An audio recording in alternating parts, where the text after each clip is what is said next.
generations, always. The other thing I'll say is Palestine is our generation South Africa. And if we don't step up boldly and courageously to end the imperialist project that's called Israel, we're doomed. That was BLM co-founder Patrice Cullors back in 2015 speaking at a panel at Harvard Law.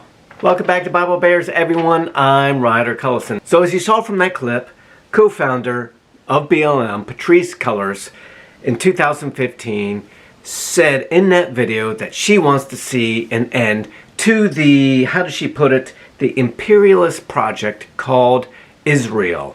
Okay, this isn't a project that she wants to see an end to. This is an end to Israel itself. Now, how do you end a country? I really don't know. I don't know what she's proposing here. She said if we don't do something about this, the apartheid, which it's what's going on in Israel, Jerusalem, Gaza, that whole area is not comparable to what happened in South Africa. But I won't get into that. Let's discuss what she's talking about when she says an end to Israel, which if there's no end to Israel, we are all doomed. I don't know how we're all doomed, especially here in the United States. I don't know how she wants to see once this project ended. Does that mean wiping Israel off the face of the earth? That's certainly what the Palestinian Liberation Organization, that was their mantra, that was their slogan. Basically, let's get rid of Israel. So there has been a lot going on in the news lately about what's going on in Israel. A lot in the media have suddenly taken the side of Hamas, which is well known as a terrorist organization. Not many people are siding with Israel at all, which is quite a departure from what we've seen in the past. Israel is a tiny little nation, about the size of New Jersey, surrounded by enemies that want to essentially remove them from the planet. So we have had sympathy for Israel, especially since they appear to be the underdog. This is why we have provided them weapons and arms throughout the years so that they can protect themselves.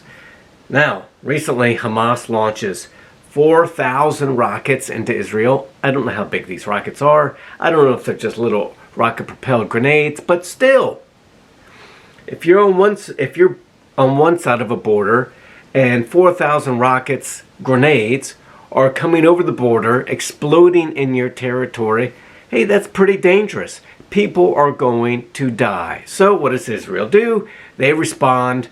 They kill more Palestinians than the Palestinians killed of the Israelites. Why? Because Israel is better equipped. They have greater technology that they get from the U.S., which is why a lot of people in that part of the world hate the U.S., because we continue to arm Israel. Why? So that Israel can protect themselves from complete annihilation. So Israel responds in kind to say, enough's enough. We didn't start this. You started it again. We're putting an end to this. Civilians died.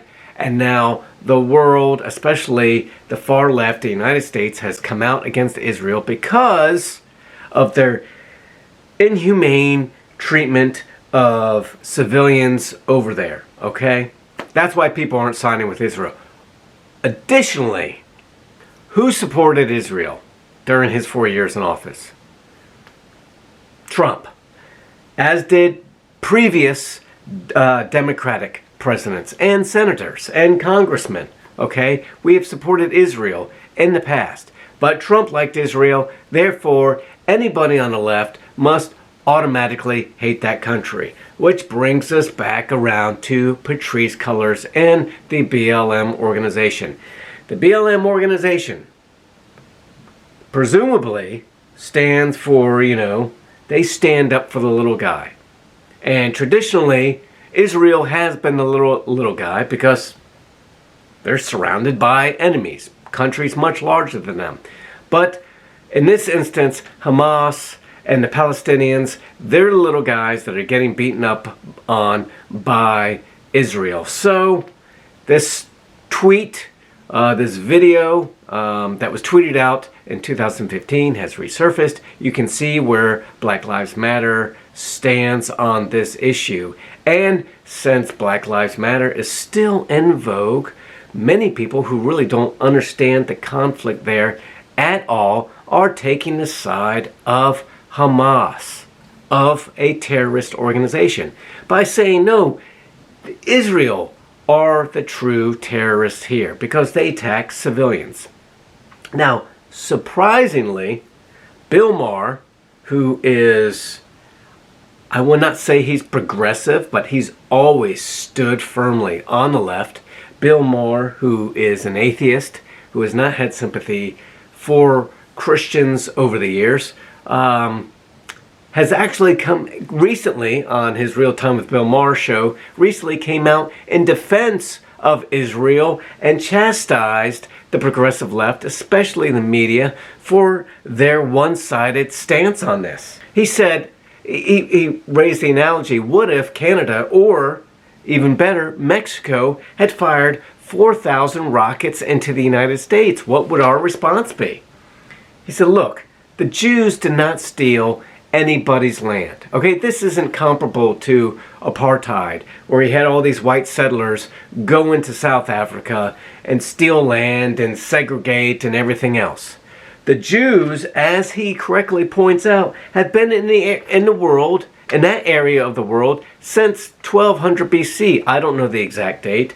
Please put that in the comments below. Could be even earlier. I'm not a history buff, but they were there before Muslims and Arabs were, and they existed there for centuries, and they were occupied by many other nations, the Romans and the Persians and the Assyrians and whomever, the Babylonians, okay?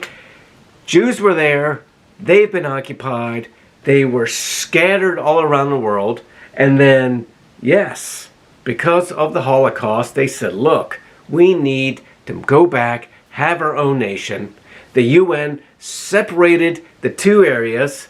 Israel, a part of that area, gave Palestine a part of that area. Palestine has continuously rejected that solution, even though past Israel prime ministers have made concessions and said, look, you can have this, we'll take this, let's be good. Let's just be done with it. No, no, no. All right, here's the distinction. Israel has the capability of wiping Palestine, all the Palestinian people, off the face of the earth, but they don't do it. The Palestinians want to wipe Israel off the face of the earth, but they can't do it. Do you see the difference? One side can do it, but doesn't. The other side wants to do it, but can't. Now, strangely, the left is supporting the side that wants to wipe Israel off the face of the earth, but can't do it. All right? We have supported the side that could do it, but doesn't. The side that exercises restraint. Now, obviously, there's lots of Christians in this country that support Israel. It's very important to Judaism. It's very important to Christianity. It's important to Islam. Now, I am concerned about this kind of swing, the shift in the air, the winds are changing, and more people, especially the progressive left, are not supporting Israel. One, maybe it's because they're not educated on the history there. Maybe it's because Trump supported Israel and the knee-jerk reaction is to dislike anything that Trump supports. Or maybe there's something more sinister at play here. We know, if you've read the Bible, we know what's going to happen in Israel. Many nations are going to rise against them, turn against them. I'm a bit dismayed about the absence of the United States within Revelation and other prophecies. Maybe we just look the other direction. I don't know. Do I think Israel can do a better job of handling the situation? Perhaps. We could all use restraint, but we cannot criticize a country for defending itself. Look, yes, 4,000 rockets were shot into the country. You have a right to defend yourselves. The last time I looked, attempted murder is still a big deal. And when someone's trying to kill you, you have the right not to be killed. The criticism is, oh, Israel is going too far and potentially committing war crimes by targeting civilian institutions. Are they? When Hamas puts their weapon depot or their vital military installations within civilian territories, within civilian installations, what is Israel to do?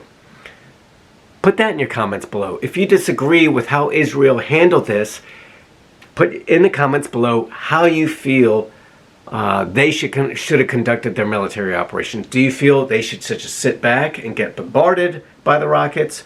Do you feel that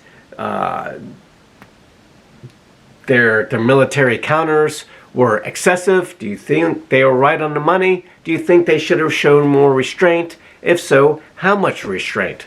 I'd like to know. But guys, this is a serious situation that's going on in Israel. We need to continue to monitor it. We need to continue to pray for what's going on in that area of the world. Remember, as I mentioned in one of my other videos, if you see that Dome of the Rock, that big golden, that mosque with that big golden dome on it, if you see that get destroyed by one of these rockets, hey, times are coming to an end. Because if that gets destroyed, then you know that there's a good chance the Jewish temple is going to be rebuilt. And if that's rebuilt, then that sets the stage for the Antichrist to come, walk into that temple, and declare himself God. That's how I see it, but many of you may disagree with me. Regardless, look, let's pray for the people in Israel. Let's pray for the Palestinians. If you consider them our enemies, then we should be praying for our enemies. Pray for those people in Black Lives Matter. Pray for the people who don't understand this situation to have more wisdom and to gain more insight into it so that they don't just Instagram and tweet their 32 character take on history, okay, and influence other people into just believing in nonsense. All right, bottom line, 4,000 rockets, you have a right to defend yourself in kind, if necessary, if that's what it takes to put an end to it. But I do sympathize for some of those Palestinians because I don't think they agree with everything their country's doing. I don't think they wanted those rocket attacks, and I sure as heck don't believe they want Palestinian military depots and weapon systems within their neighborhoods that only draw the fire of the Israelis. So listen, we need to pray for peace there, but we know with peace also is going to come some other severe tribulations down the line. Guys, put your comments below. I'd love to hear from you. Tell me about Black Lives Matter. What do you think about Patrice Cullors and her comments here? Is she just ignorant of the history there? Or is she just spreading more propaganda? Let me know about your thoughts on the conflict in Israel, especially as it pertains to prophecy. What's the U.S.'s position? I'd love to hear it all. This is a rich topic, so let me have it. Guys, if you like this video, don't forget to give me a thumbs up, share, and subscribe. And as always, I love you and have a blessed week.